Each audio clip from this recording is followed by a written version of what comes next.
Welcome back. It is episode 19 of Cabernet and Pray. It's just me today, but I want to share some things that have been going on in my world. It's been quite a doozy of,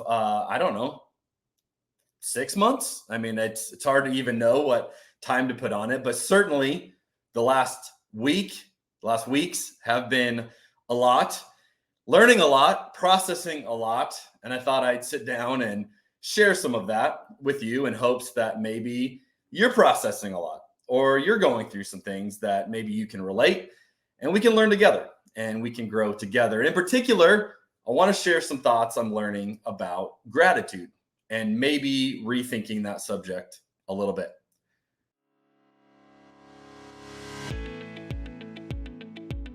I've never shared this with anybody publicly. There's so many things happening in this conversation right now. 1,000 years from now, people are going to be looking at this podcast saying, so this was the breakthrough. If this was SportsCenter, that would be like such a hot take. Skip Bayless would have no idea. Stephen A. Smith would have no idea what to say if you drop that down. That is so good. The joke I always say is like, how'd you learn so much? You got to drink a lot. The power of food and beverage to lubricate an environment. Resistance to change is hurting the church. I'm not in the camp that God has a penis or a vagina or a body at all. I'm in the camp that God is a universal spirit. This is the strangest podcast that I've been on. I don't even know what to do. I'm kind of geeked up about this wine. You've uncovered the mystery. You've exposed the formula. You've just duct taped together a number of things that aren't normally hanging out together, and I'm here for it. We're going to sit down at a table, we're going to have a glass of wine and some food, and we're going to talk about the beauty of Jesus. Thank you for the hospitality that this particular podcast provides folks like myself, and I know others, to be curious around their faith practices. I will never forget the first time I bought a bottle of wine by myself, which was yesterday. By the way, drinking this Pinot Grigio at 3 o'clock in the afternoon is making me even more direct in my communication than I normally would be. Now, before we get into gratitude, it's time to talk about what I'm drinking. It's Cabernet and Pray. So I thought today I'd open a bottle of something that I actually got in person. I got to go to a winery in Santa Barbara County called Fess Parker. And what I'm drinking today is called the Big Easy. This is a 2020 red blend that Fess Parker makes. In particular, they're in Los Olivos, California. And this is a blend of 52% Syrah, 28% Petite Syrah, and 20% Grenache, to lighten it up a little bit because those first two are pretty bold. This is obviously a nod to the city of New Orleans by name, but this is a really nice red blend that has a bunch going on for it. I'm a big fan of blends. I know some wine purists are not. They really like, one varietal at a time to individualize it, really draw that out. But I like a good blend. I like getting a little bit of everything, especially when it's blended well. This one, I'm getting lots of amazing things, even just on the nose of this. I get red plum, black cherry, black pepper, cinnamon, and a little bit of graphite, from a mechanical pencil or something like that. A little bit of that graphite as well. And just a really nice, well-rounded, holds up by itself, also could go with food. This is just a great everyday drinker, great table wine. This was not super expensive. And so hopefully, if you are enjoying this episode in your home, you're opening a bottle along with me. You're enjoying something as well. So if that is you, let's drink together. As always, if you are driving or doing something where you need to be paying attention, don't drink. Just save that for later if you, want to revisit this episode, perhaps. A little bit of what's been going on in our world. A few months back, my wife and I, actually, this is almost a year ago now, but we turned 40 this year, and big milestone for us. And when she turned 40 in September, she decided that she was going to go just get a checkup, just make sure everything's going well. And while she was there, they asked her if she wanted to get an optional genetic test done. Now, There was nothing that prompted this. There was nothing that they saw. They said, hey, let's take a look. It was literally like she went in, I'm 40. Hey, let's just make sure everything's good. And in that conversation, they kind of flippantly threw this out. It was a few $100 to get this test done. She's like, yeah, let's do it. So she gets this test done, and just is more thinking like, it'll be interesting to see, maybe they give me some recommendations or nutrients that I'm low on or something like that, right? Like basic body type stuff, nothing in particular. When we get the results back later, we were shocked. Because they called her back and they said, hey, we found something in your genetic testing that is super rare, that is not common at all. We don't make this phone call a lot, but you have what is called the BRCA2 gene. Now, at this point, we knew like nothing about this. So even the day she called me, I had never heard of the BRCA2 gene.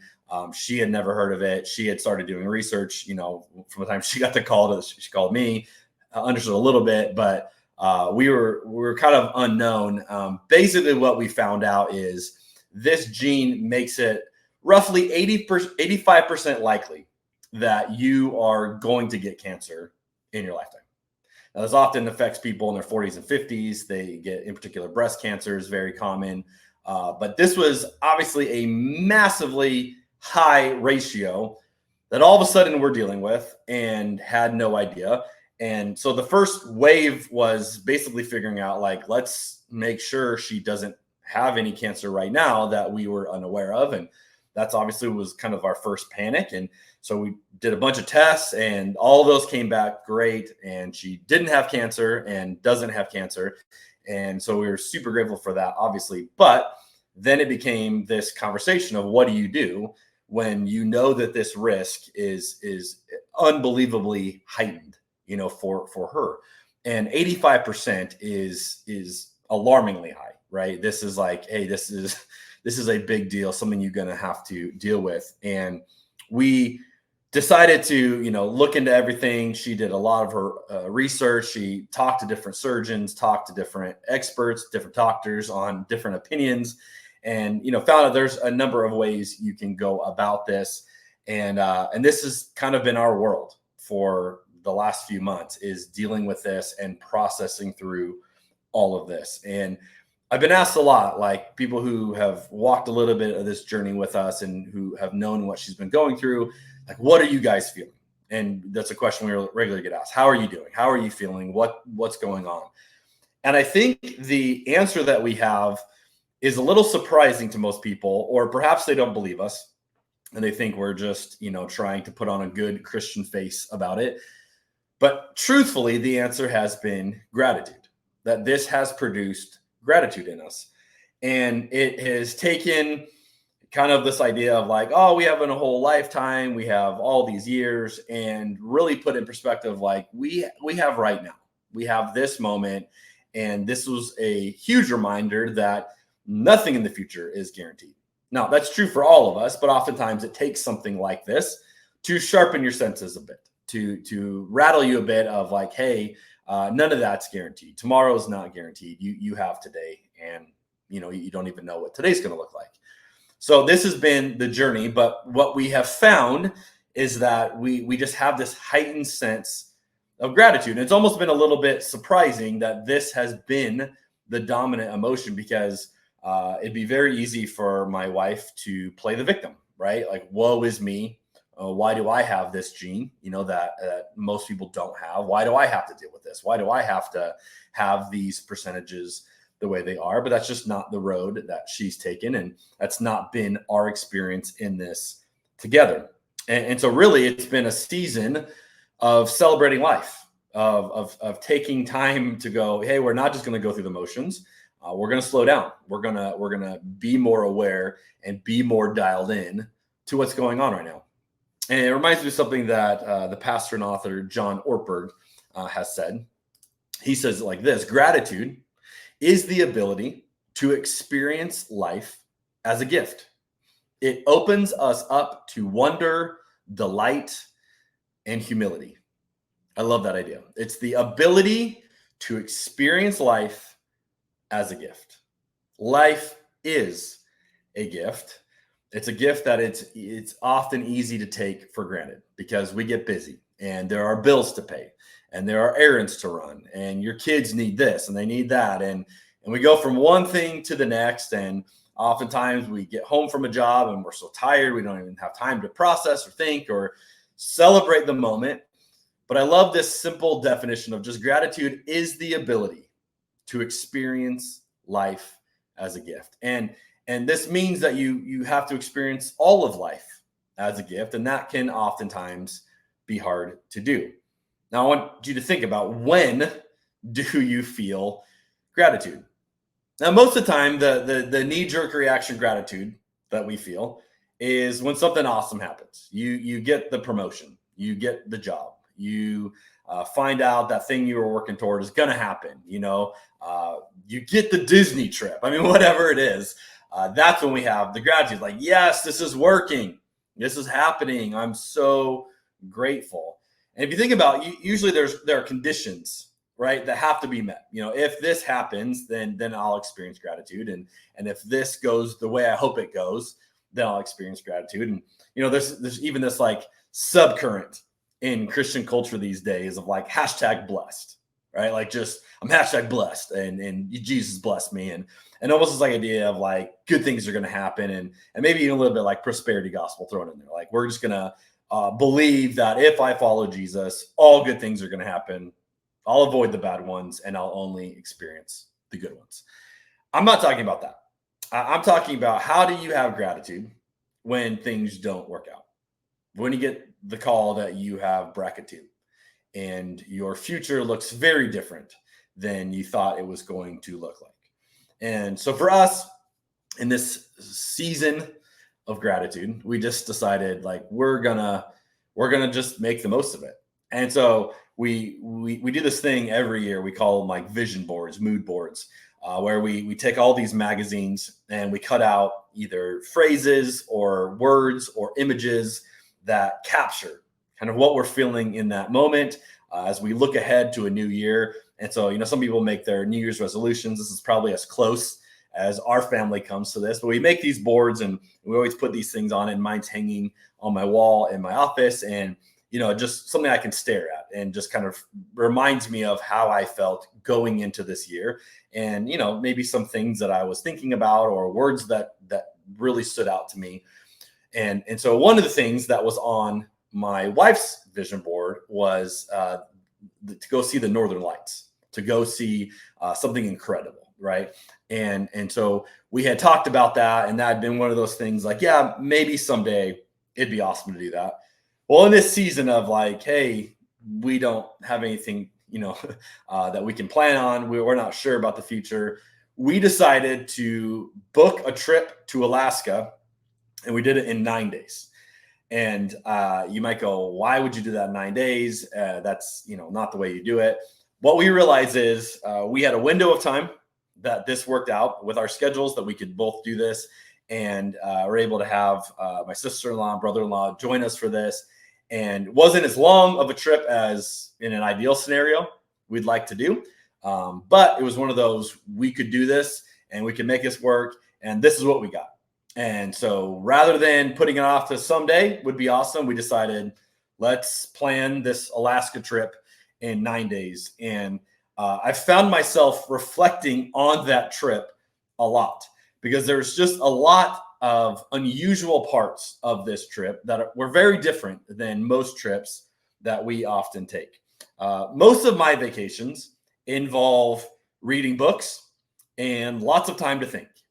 And we have this joke, like if we go somewhere that has a beach, Michelle's going to be somewhere close to the water in the sun. I will be further back in the shade with a book, and usually a good beverage to enjoy. But that's just kind of how we roll. And she gets, her cup filled. I get my cup filled. I get to relax, process, think deeply, ponder the meaning of life, all those things. And that's what often works for us in, some capacity. This vacation, I lovingly dubbed it the extrovert vacation. I don't think I read at all. There was no time to read. I mean, this was like boom, boom, boom. We're going to pack as much into these few days that we have as possible. What else could we do? And it was kind of one of those trips. And the first night we're out, just to give you a scope, I mean, we're going dog sledding, we're doing snowmobiles. They call them snow machines there. Found out, very touching, Alaska. Don't call them snowmobiles. They're snow machines. But we were just, doing all these things. And the first night we got back to our hotel room after all of our day's activities and our evening activity to go do what we were there to do. We got back to the hotel room. I looked at my watch, 3:21 a.m. That is a long time to be awake. That's a long day. And it's not like, hey, we were just resting. You're on vacation. No, I'm saying like we were going all day. Finally shut this thing down, 3:21. Get up the next day to go do it again. And it's just like this blur of activity, of how much could we get in this, this unique environment with the time that we had. And on top of that, it was bizarrely cold in Alaska while we were there. I'm talking like negative 25 degrees, negative 28 degrees, like crazy levels of cold that I had never experienced in my life. And I live in Arizona, so I don't have a ton of warm clothes. I have a lot of stuff we have from Oregon, so I have rainy gear. Don't necessarily have like the snow gear or the extreme cold gear. It's not really something. So we had to do a bunch of research in the 9 days we had, leading up to this vacation. And we're buying, different thermals and fleeces and, merino wool and all sorts of fun stuff. And I had bought some Columbia boots that were like warm weather snow boots. I thought would be awesome. I learned my first night out there, my boots were not awesome and were not going to handle the level of cold that we were throwing at them. In fact, that was the common denominator from all four of us in our group. The first night is our feet were freezing. I mean, to the point where I would go out for a little bit and we had this little cabin you could come back in and warm up. I'd go out, I start like feeling my feet aching. They were so cold. I'd go in, try to warm them up. At one point, I couldn't warm them up. And so, you take your boots off, warm them up by the fire, try to massage your feet back. And I couldn't get one of my feet to come back. Like I just couldn't get feeling back. And I started literally thinking, this is how people get frostbite. Like this is the condition in which it happens, negative 25 plus in Alaska at night. Like this is how people lose their toes, right? And so we knew we were going out for the next night. And so we're like, look, we got to get better gear. And I'm sure, people in Alaska, they're used to this. So let's go to one of these stores. So we get a recommendation. We go to one of these stores and I literally go up to the people and we're like, hey, what do we need? And we had called our tour company and we're like, hey, we're all freezing, our feet. How do we do this? And I'm like, well, when it's that cold, you need like negative 40 degree rated boots. I don't own any negative 40 degree rated boots. So we go to the next store the next day. And I literally asked the lady, I'm like, what are the highest rated boots that you've got in stock right now? And she's like, come with me. She takes me over to this section and she's like, see these things? I'm like, yeah. She's like, negative 90 degrees. I'm like, I'll take them. And let me tell you, those things are like warm pillows for your feet, even in negative 28 degrees. Because the next night was fantastic. And we were able to weather that brutal cold. And it was a completely different experience. And you go, why were you doing all this? Well, all of it was to see the Northern Lights. And we got to see an unbelievable demonstration of what this looks like. In particular, our first night out there. And not only did you see the green that just lit up the sky and was dancing all over the place, but there was this magenta that worked its way through the green. And I mean, it was one of those things like, it felt like you were at Disneyland watching one of their evening shows of like, okay, all the special effects, except you're not at Disneyland. You're out in the middle of nowhere. You're freezing your butt off and you're looking up at the sky going, this doesn't seem real. This just defies any explanation. And I'm looking at Michelle and we had this moment of like, we did it. We did it. We were able to pull this trip together in 9 days. we're able to see something that a lot of people never see. And we did it. And, she just starts crying. We just have this like moment outside, quick moment, because we had to get back to the cabin so we didn't die. But just this incredible moment of like, wow, like this is life. Like life is just crazy. Now, even coming back, we had to get a red-eye flight. It was gnarly. So we get back, we're flying through the night. We get a layover in Seattle. We're like, hey, let's get a hotel room and get a little bit of sleep. So we're not like, trying to crash in, because we had a long layover. And we ended up setting our alarm in Seattle at 3:05 a.m. Not a fan of the 3:05 a.m. wake up, especially after having just a few hours of sleep that night. But this is what you do when those are your options and you're making it work. And I remember on the flight back, looking out my window and watching the sunrise and just having this moment of like, I'm exhausted. That was a crazy trip. We really just shoved everything in we could at the last minute. A lot of it was just felt crazy. Like, why are we doing this? And yet it was like, we did it. We made the most of this. We were able to see this. And there was just this overwhelming sense of gratitude. And I just keep thinking back of like, okay, I would not wish this season of what we have been going through with Michelle and Braca too. I would not wish this on anyone. And yet I am so grateful that this has been the reaction, that this sense of gratitude is the thing we keep coming back to. And I just have been thinking about this a lot. Like, what's going on here? How do we foster more of this? Now, there's this book I've been reading for an upcoming sermon that I'm doing. And the book is on marriage. It's called The 7 Principles for Making Marriage Work. And this is a very well-known book. Perhaps you've heard of it. It's a bestseller, over 1 million copies sold, by John M. Gottman. And also his wife is contributed to this as well. But they take like a scientific approach to marriage, and not just, hey, here are the tried and true methods, that we've been told all along, things you got to do. But like, hey, we actually studied couples for decades and watched them and measured what behaviors lead to divorce and what behaviors work. And I read something yesterday, and I just was like, whoa, when I read this to Michelle, who's sitting next to me, and I was like, this is a crazy sentence. And I want to share this with you. And this is all, again, been kind of rolling in my mind. John Gottman says this: one of the most surprising truths about marriage is that most marital arguments cannot be resolved. Isn't that great? Like, this is like one of the leading experts in the world on relationships, in a book that is like a benchmark book of, hey, how do you scientifically dial in your marriage? And you get to this line: most marital arguments cannot be resolved. And I just read that and I stopped and I was like, wait, what? This isn't good news. What does this mean? He goes on to say this: couples spend year after year trying to change each other's mind, but it can't be done.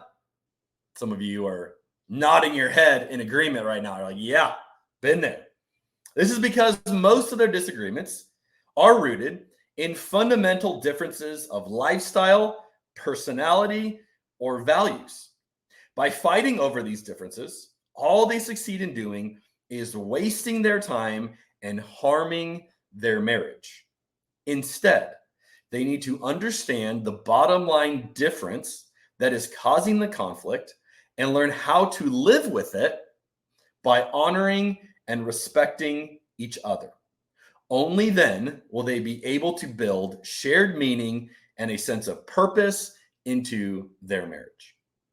Now, I don't know if that is an encouraging idea to you or a super discouraging idea to you, of like, you mean this one argument that we keep going back and forth on? Like, yeah, it's probably not going to get solved. And we were like, Michelle and I were just joking, like, what are those things we keep coming back to that in all the years of our marriage, we don't seem to ever have resolved? And there's a few of them that we just like, yeah, and we've kind of found like a working balance with that, but like we still fundamentally see it differently. And maybe for you, it's like, it's the toilet seat, or it's which way to put the cups, or you just like, we cannot agree on these things. And the Gottmans are basically saying like, yeah, like a lot of these arguments can't be resolved. And you're wasting your time trying to get to a resolution when instead you need to learn how to honor and respect each other in the midst of having differing values. But as I've reflected on that idea and how, again, the first time I read it, it just didn't sit well. And yet I've been staring at it and pondering it and thinking through, okay, it's led me to apply it to this gratitude conversation. And here's the way I would say it. Gratitude doesn't need resolution. This is like my big takeaway for you today. Gratitude doesn't need resolution. Now, so often we act like it does, right? When this happens, I will feel grateful. When I get the job, when I get the raise, when I get the girl, right? When I finally succeed in this thing, when we reach this destination, whatever that end goal is, the resolution that you're looking for, if we attach gratitude to the resolution of things that may never be resolved, we are preventing ourselves from massive amounts of gratitude. And what I think I have been learning recently is that there's not a happy resolution when you find out you have the BRCA2 gene. There's just not. And so if gratitude is dependent on some silver bullet, this is going to be amazing and pain-free and risk-free, and this is awesome, I am going to miss out on experiencing gratitude. But if I go into the situation and I say, you know what, I don't need resolution on this in order to feel gratitude, then all of a sudden I have massive amounts of opportunities to feel gratitude. And that is what we have been experiencing lately. Now, to keep the story going, Michelle decided to get a preventative double mastectomy, which is a massive decision for any woman to make. This is based on all of the science that we found, all of the facts that we stared at. This was, in our opinion, for our situation, the best move. This is what we felt like, hey, with this high 85% risk, it's just not worth that. And we can remove that risk dramatically if you will go and do this procedure. And so she had, it's called a deep flap double mastectomy procedure, and you can Google it because it's a funky deal. I'm amazed what surgeons can do with the human body these days. Let's put it that way. But this was a 9-hour surgery that she just got done with. And, we had to be there super early in the morning. So we're already kind of groggy, didn't sleep well the night before, as you can imagine, all the feelings, all the thoughts, all the worry, and knowing you have to wake up super early, get her to the hospital. She gets, everything checked in. I say goodbye to her, and then she begins this 9-hour surgery. And just to be transparent with you, it was a brutal day for me. I joked with Michelle. I was like, you have to physically go through this, but from your point of view, you're going to go to sleep and then wake up, and this is going to be done. I said, from my point of view, I don't have any of the physical dynamics, but I have 9 hours of waiting and just the anxiety of that. And that was kind of our joke that day. But when I dropped her off, they literally said, hey, this is going to be so long. Just go home. Like, come back later tonight. We'll let you know, when we're done. But this is a really long procedure. There's no point in just waiting in the waiting room. So it's okay. So I go to my car after this, and I just lost it. I mean, I just sat there and cried. And I'm not a super crier, although as I've gotten older, it's become more prevalent than it used to be. Still don't cry a lot, but this was one of those moments. All the emotion of this, all of the feeling of this just came out. And I sat in my Jeep by myself in the parking lot of a surgery center early in the morning and just cried. And after I was done having a good cry, I didn't know what else to do, and I didn't want to just go home to an empty house. So I went to, there's this park by our house that has a little lake. And I went and sat on a bench and stared at the water and just talked to God for a little bit, sat still, just thought about life and just pondered everything, felt all the emotions of that. After a while of doing that, I was antsy, I was fidgety. I didn't know what to do. So I thought, I need to exercise. I need to move my body. I need to, get some things going. And so I put on a weighted vest and got my dogs out. And I was like, all right, we're going to go for a walk. Ended up walking 4 miles around my neighborhood and got a good sweat going and just powered through it. And was like, I need to be moving, need to be doing something. After that, I didn't know what to do. So I just started like stress cleaning my house. And at some point, my kids came home from school during all that. And I didn't realize I was stress cleaning. I just didn't know what to do. And at one point, my daughter looked at me, and I guess I had been making and remaking our bed, like just like doing all sorts of weird details to it. And she's like, Dad, what are you doing? And it was when I was like, oh, like kind of stopped me in my tracks. Like, I don't know. Like, I don't know what else to do. And just the weight of worry and anxiety and, worrying about my wife and all that she was going through. Finally get the call from the surgeon, actually multiple calls from multiple surgeons. There was 3 involved in her surgery, that everything went well. Everything was going great. And eventually I was able to go back to the hospital, see her in recovery, and spent the next couple days with her in the hospital while she was recovering, and, just sat by her bed.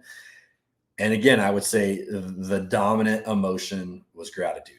Like, I am so grateful to have you for this moment, because we just don't know any of this and what the future holds. And it has just dialed us in.